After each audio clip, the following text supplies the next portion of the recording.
एक नगर में एक धनी व्यापारी रहता था। उसकी 3 बेटियां थीं। बड़ी बेटी का नाम बिल्स, मझली बेटी का नाम ब्लॉसम और सबसे छोटी बेटी का नाम ब्यूटी था। तीनों बहनों में ब्यूटी सबसे सुंदर थी। इस कारण उसकी दोनों बड़ी बहनें उससे जला करती थीं। स्वभाव से ब्यूटी नम्र और दयालु थी, जबकि दोनों बड़ी बहनें गुस्सैल, लालची और स्वार्थी थीं। एक दिन व्यापारी को यह संदेश मिला कि उसके सामानों से लदे जहाज समुद्री तूफान के कारण समुद्र में डूब गए हैं। इससे उसे बहुत बड़ा नुकसान हुआ। उसका पूरा व्यवसाय बर्बाद हो गया।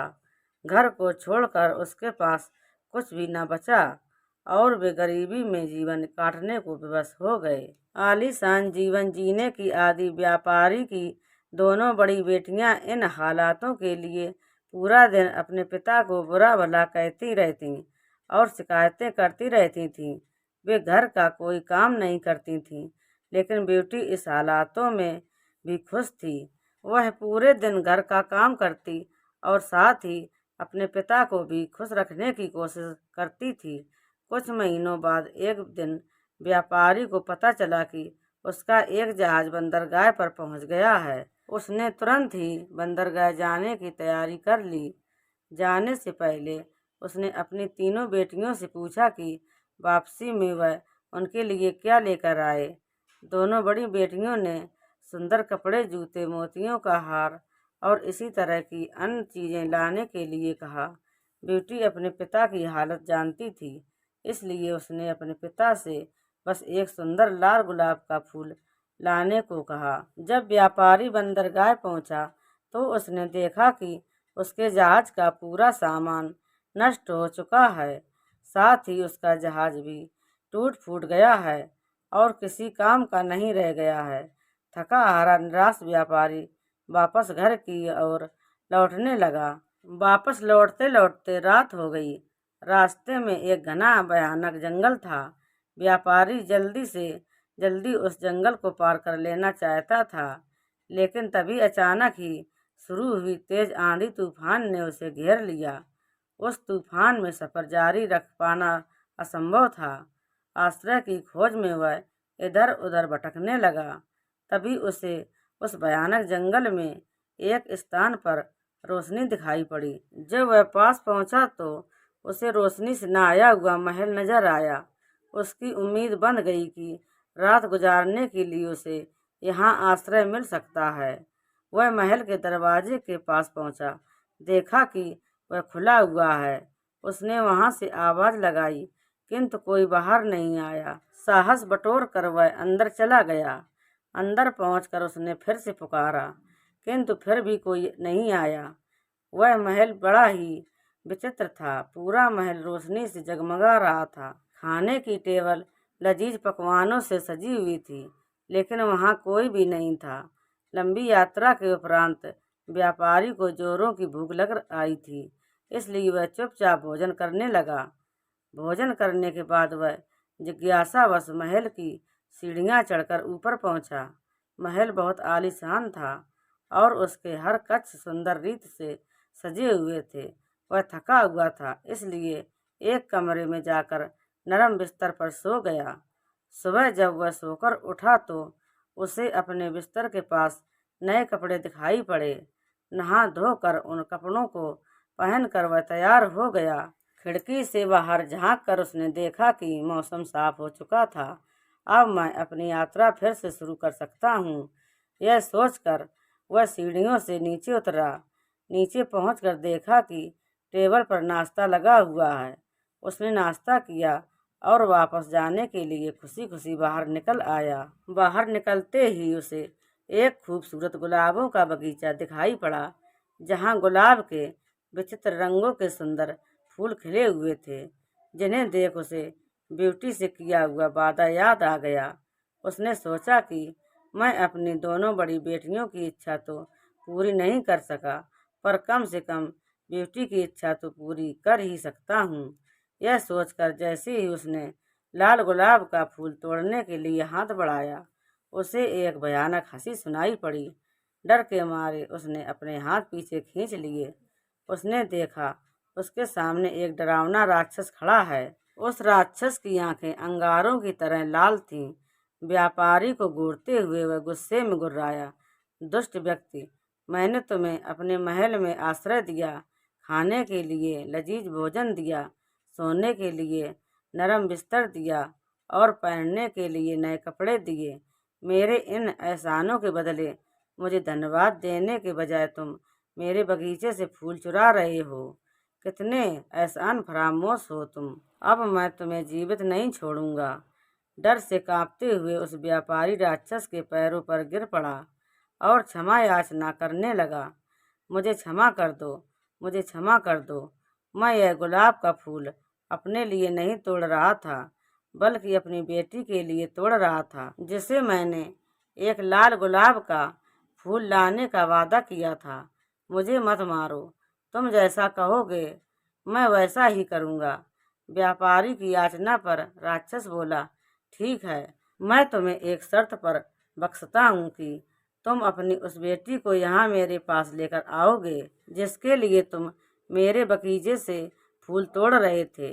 डरे हुए व्यापारी ने उस समय अपनी जान बचाने के लिए राक्षस की बात मान ली और अपनी बेटी को उसके पास लाने का वादा कर वह वहाँ से निकल गया।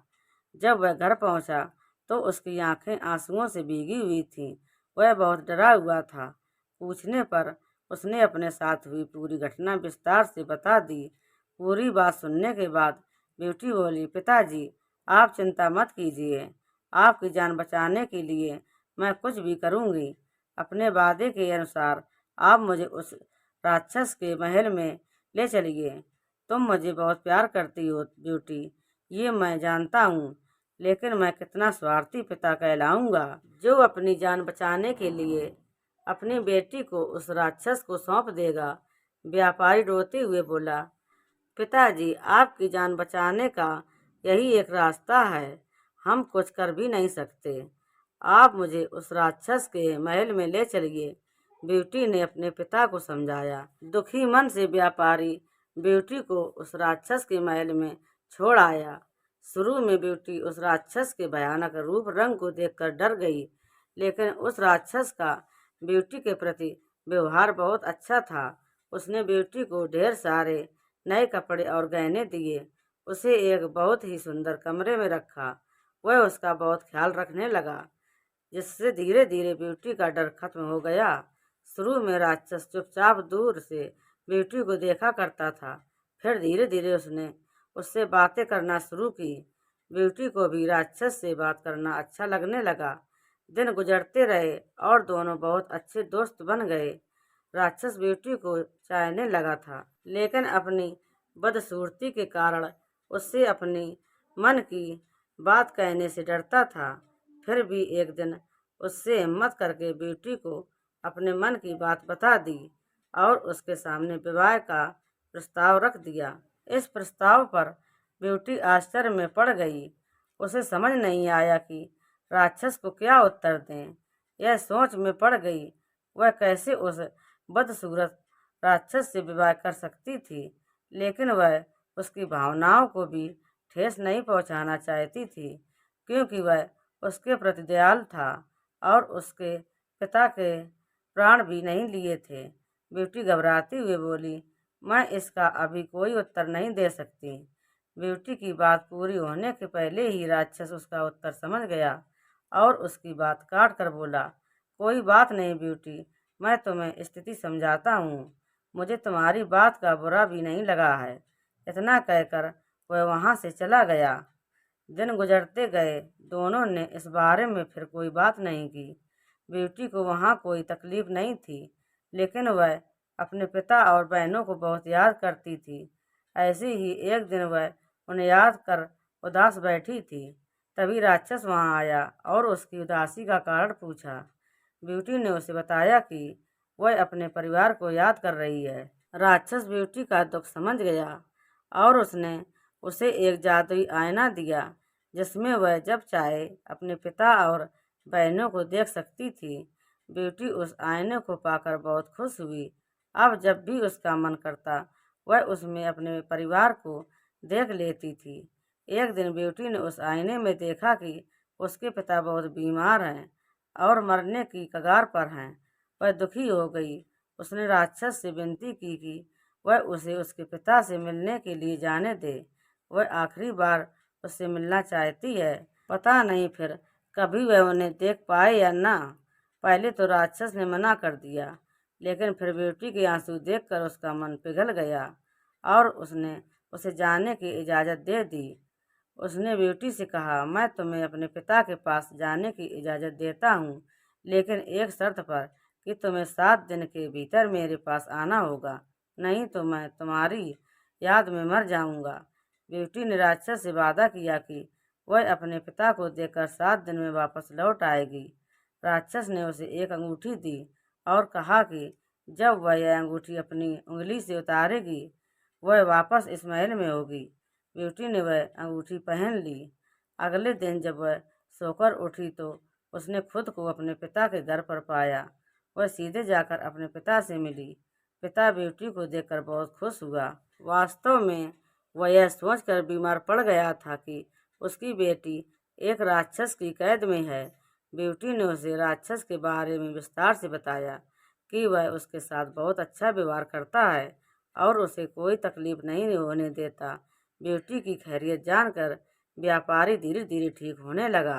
वहाँ रहते हुए ब्यूटी को राक्षस की याद आने लगी। उसके साथ रहते रहते उसे उसकी आदत पड़ गई थी और उसके अच्छे और दयालु व्यवहार के कारण वह उससे प्रेम करने लगी थी। एक दिन ब्यूटी की दोनों बहनें बिल्स और ब्लॉसम, जिसका विवाह हो चुका था, उससे मिलने आईं। ब्यूटी ने उन्हें राक्षस के घर के आरामदायक जीवन के बारे में बताया। सुनकर दोनों बहनें जल उठीं। जब उन्हें पता चला कि ब्यूटी को 7 दिन के भीतर वापस राक्षस के महल जाना है, तो उन्होंने झूठे आंसुओं की बदौलत ब्यूटी को वहाँ कुछ दिन और रोक लिया। वास्तव में यह उनकी योजना थी ताकि राक्षस को ब्यूटी पर गुस्सा आए और वह उसे मार डाले। उधर राक्षस ब्यूटी का इंतजार कर रहा था। 7 दिन पूरे होने के बाद भी ब्यूटी के वापस न आने पर वह तड़पने लगा। इधर ब्यूटी भी उसे याद कर रही थी। एक रात ब्यूटी ने सपना देखा कि राक्षस नीचे गिरा हुआ है और मर रहा है। ब्यूटी की नींद टूट गई। उसे अपना वादा न निभाने पर बहुत पछतावा हुआ। उसने तुरंत ही अपनी अंगूठी निकाल दी और दूसरे दिन जब वह सोकर उठी तो वह राक्षस के महल में थी। ब्यूटी ने दिन भर राक्षस का इंतजार किया, लेकिन वह उससे मिलने नहीं पहुंचा। उसने पूरे महल में उसे ढूंढा, लेकिन वह उसे नहीं दिखा। वह परेशान हो गई। फिर शाम को वह महल से बाहर निकली और राक्षस को खोजने लगी। उसने पूरे बगीचे में उसे ढूंढा। फिर वह महल के पीछे वाले हिस्से में गई। वहाँ एक कोने में राक्षस नीचे पड़ा हुआ था। वह बहुत कमजोर नजर आ रहा था। ऐसा लग रहा था मानो वह मरने की कगार पर है। ब्यूटी जल्दी से उसके पास गई और उससे बोली, ये तुम्हें क्या हो गया है? मैंने तुमसे कहा था ना कि यदि तुम नहीं आई तो मैं तुम्हारी याद में मर जाऊंगा। राक्षस ने उत्तर दिया। ब्यूटी ने अपने देर से आने के लिए उससे क्षमा मांगी और उससे कहने लगी, तुम मुझे छोड़कर मत जाओ, मैं तुम्हारे बिना नहीं रह सकती।